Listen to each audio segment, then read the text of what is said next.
Welcome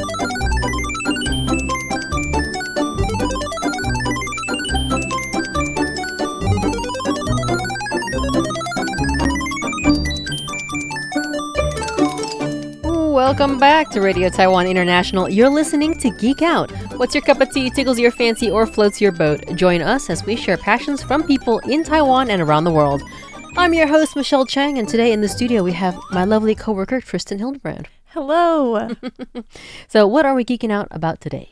I almost said, hi, losers, because I wanted to be negative on theme with today's topic. Mm-hmm.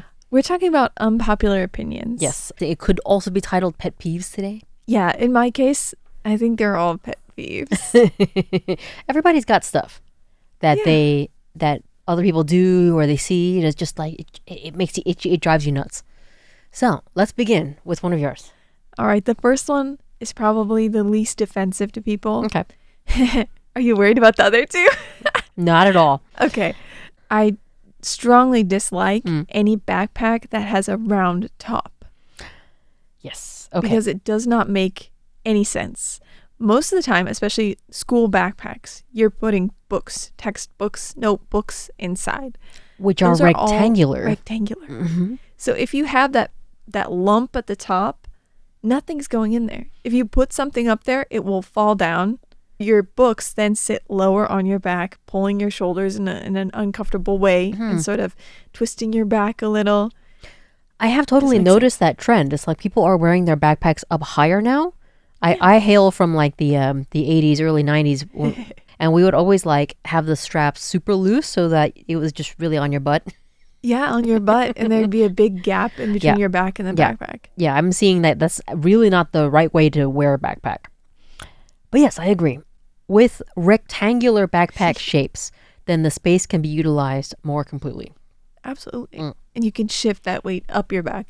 So I think Fjallraven Konken is a brand that had looked into, researched how to make backpacks more, I guess, ergonomic for especially younger school children. And they found out that rectangular backpacks are just a better idea. Yeah. And what are people putting up top? Right? That sounds Swedish. I think it is. Something like that. Swedish, yeah. Yeah, I mean, they lead the way in education, period. So yeah, that is not surprising to me. I've actually been recently shopping for a backpack for traveling purposes because I have multiple trips planned. It's actually really hard to find the perfect backpack. Oh. Right? Because I'm looking for a decent amount of cargo space, like 25 or so liters. And then also the ability to carry all of the crap that I might need when traveling, including stuff like diving fins. So it needs like straps, appropriate straps, not too many buckles and things, because then they get caught. So I think it's very, very personal, the choice of backpack.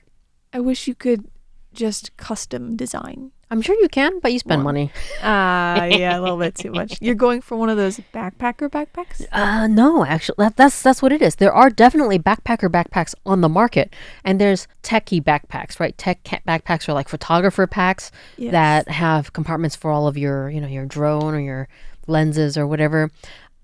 What I'm looking for is kind of in between, and what's weird is I found pretty much what I need in a snowboarder backpack or skateboarder backpack version because they have straps that can actually work very well for scuba fins. And they have just the right number of compartments for my other junk.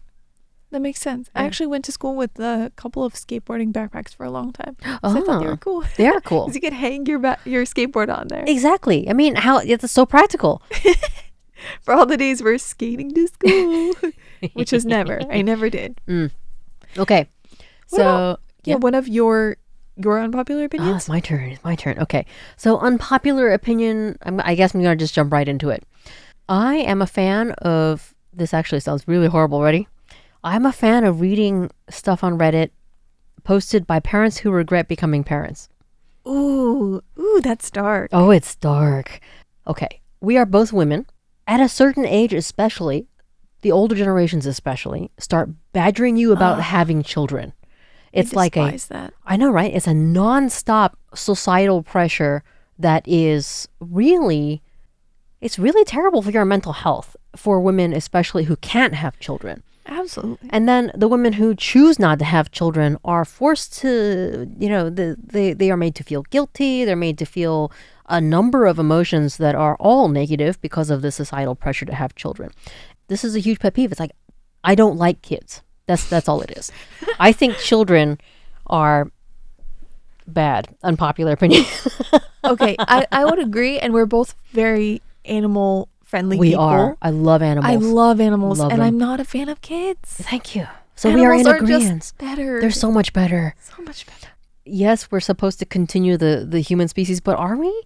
I don't think the human species has actually done very much good for the planet, generally speaking. From the perspective of the planet, we're very destructive. Very destructive. And I don't know how many species that we've taken down in the process of our evolution, right? Right. And a lot of countries are like, oh, economic something, we need population growth, but Do we? Do we? Because we're already at 8 billion people and we're mismanaging our resources so badly that we're causing huge environmental crises like climate change. So do we need more children? I don't think so. Yeah, I think you and I are very much in agreement. We don't need more kids. And our office, by the way, is on the second floor right next to a children's playground, and it really doesn't work very well, to improve my opinion of Screaming nonstop. Screaming all the time, nonstop. Even if with animals, they're a lot more trainable, and they're adults earlier on. Yeah, well, you go through the terrible child phase of dogs and cats and stuff if you raise them from puppy or kittenhood, but it passes in what, a year, 2 years, tops, and then they chill out and they become your life companions, right? But yeah, children at minimum 18 years. I have not met. I would even say that some people remain children into their 20s. Yeah, I don't envy that. Parents who actually do manage to do a good job raising children, hella props to you, because I think the vast majority of people fail. yes, and I'm with you there with the pressure to have children. Mm-hmm. And especially from strangers or people you don't know very well. Right, you don't know And my they're asking me, situation. when are you getting married and having children? Right. When did I say I was going to do that? And Yeah. what business is it to you? Get out of my uterus. Yeah.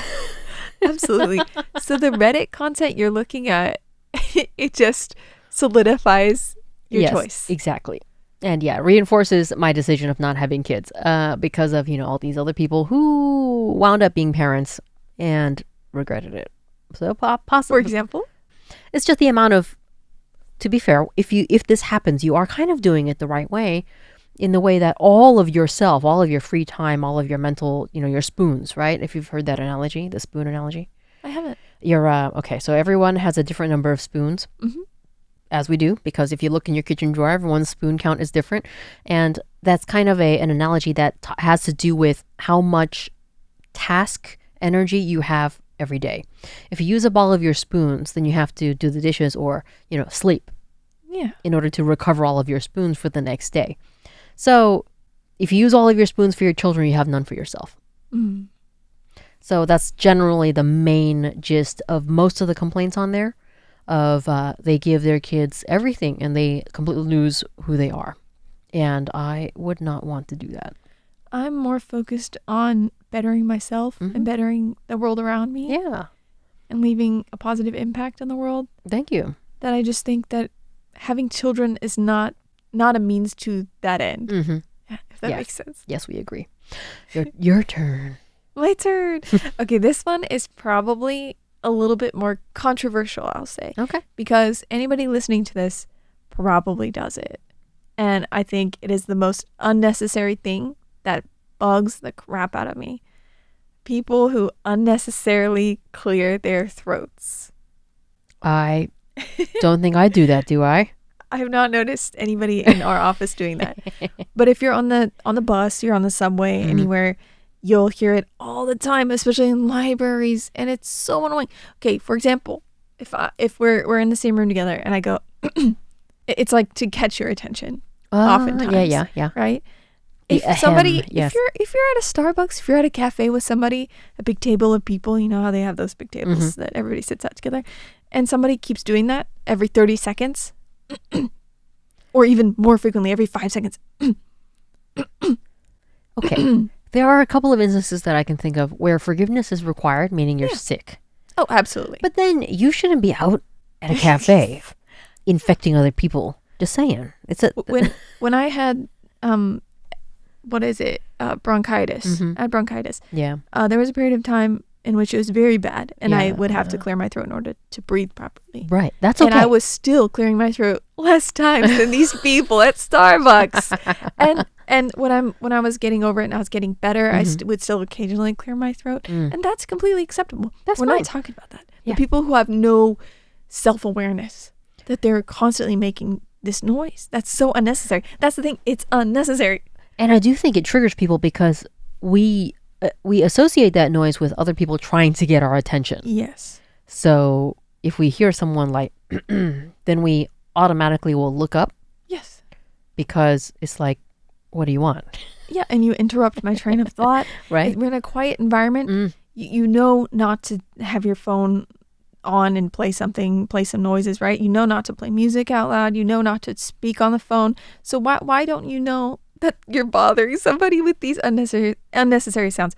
Okay, if I do feel like I have something in my throat and I need to clear it, I just cleared it. But you didn't hear it because you can do it without making a noise. Exactly.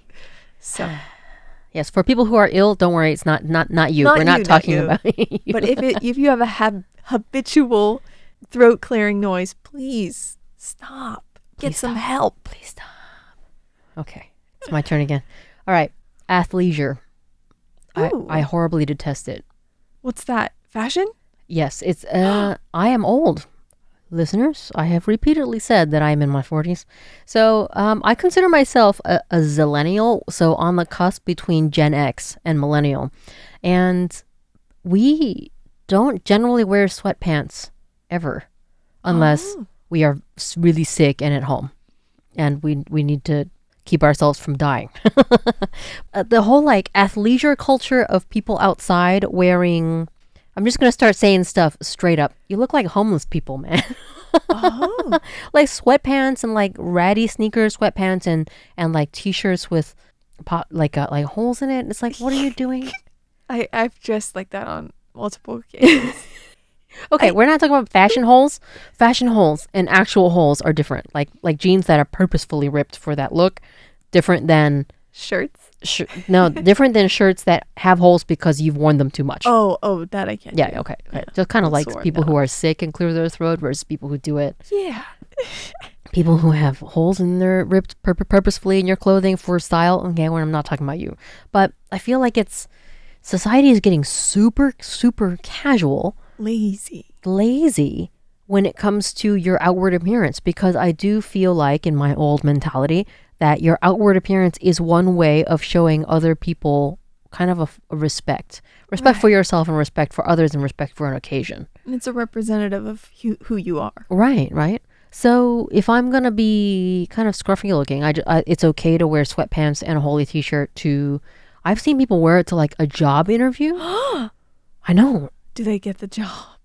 Yes, actually. What? I wore a full-on suit to get this job. Right. For this job, yes, I was in, what you would imagine to be proper business appropriate clothing.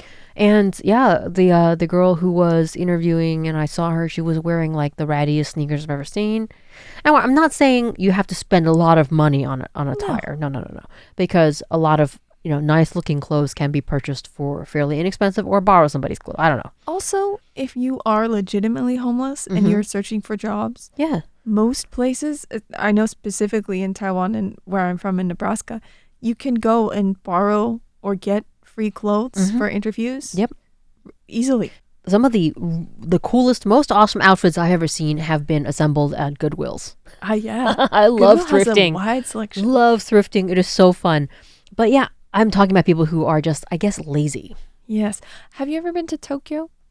Flown by, never been in. Okay, how about Osaka maybe? I've never done Japan properly, actually. Oh, so you've been to Okinawa? Okinawa only.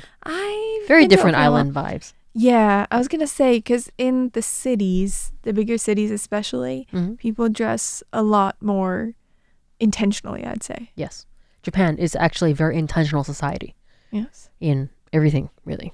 Yeah. Like even plating food, they're very intentional when they do it. And I do love that about the culture. I do love the average fashion that you'll see out in the streets. Even if somebody's going to a convenience store, they'll even bring their own, for example, Prada or Gucci paper bags with them, so they don't have to carry a plastic bag, because they think carrying a plastic bag looks, less nice, not put together. Yeah. So it's very intentional. Very intentional. And of course, that behavior is very green. Oh, yes. Recyclable paper bags, yes. But yeah, that's me with my athleisure rant. Your turn. Okay. This one is another one. Honestly, I've noticed it more in Taiwan than anywhere else in the world. And maybe it's just one of those things about life in Taiwan that I do not like. But it's not necessarily a problem. With a lot of things, if we're talking about sexism, that those are actual problems. This is probably not, which is why I call it an unpopular opinion. Okay. I do not like it when people lean over the sink with their mouth like agape to brush their teeth.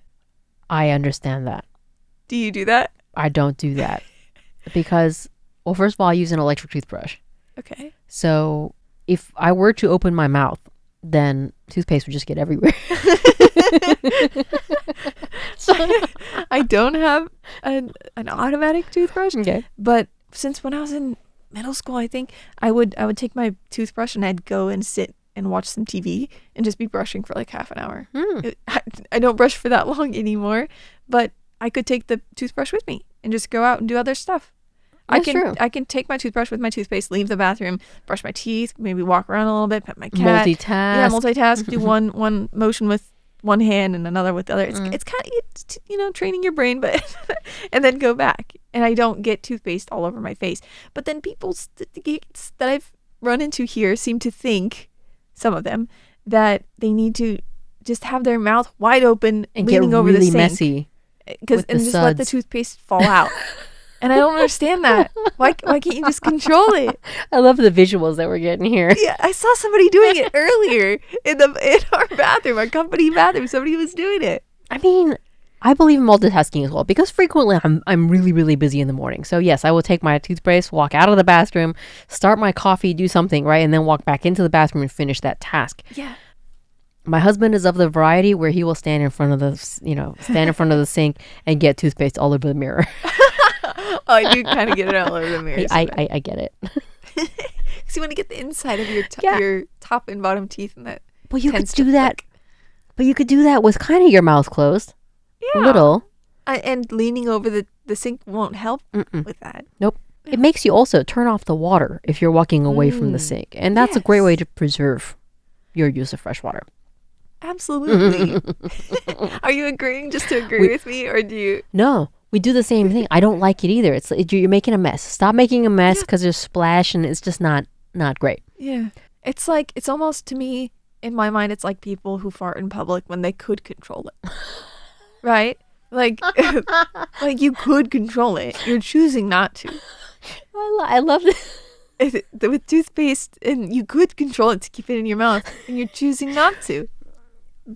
I guess, yes. You're speechless. Because I know exactly who you're talking about. I know people who fart in public.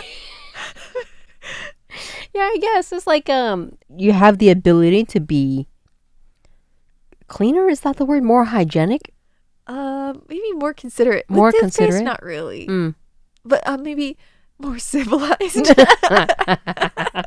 More civilized. Maybe more civilized. But you choose not to. Yeah, more graceful with it. Because farting and keeping your mouth open while leaning over the sink while you brush your teeth is just not very graceful. What's the word? Demure. Is that the right word to use here? Probably not. That one does have a feminine implication, but I do feel like gentlemen can also be demure about stuff that they do. Be more graceful about it. You hear me, husband? I hope you hear me. Does he listen? Sometimes. So maybe he'll catch this episode. But right, the biggest thing about these unpopular opinions / pet peeves, I think, is, we are very tolerant of each other because we all have to live in peaceful society together. So frequently opinions such as ours are common. They're actually not unpopular. They're just unspoken. So let's change that. Let's start talking about that. So things that everybody agrees with, essentially, but nobody really talks about it. And it's actually only few individuals who behave in an uncivilized manner that we kind of pay attention to, but like nobody says anything. Yeah. Right? I kind of do. I kind of give nasty looks. If somebody's, they're just not controlling it almost intentionally, I'll give them a little bit of side eye. Nice. Thank you so much for geeking out with me, Tristan. Thank you for having me to complain. Yay! And thanks, listeners, for tuning into Radio Taiwan International for this very special episode. I'm Michelle Chang, and I'll be back next Thursday with another episode of Geek Out. Bye!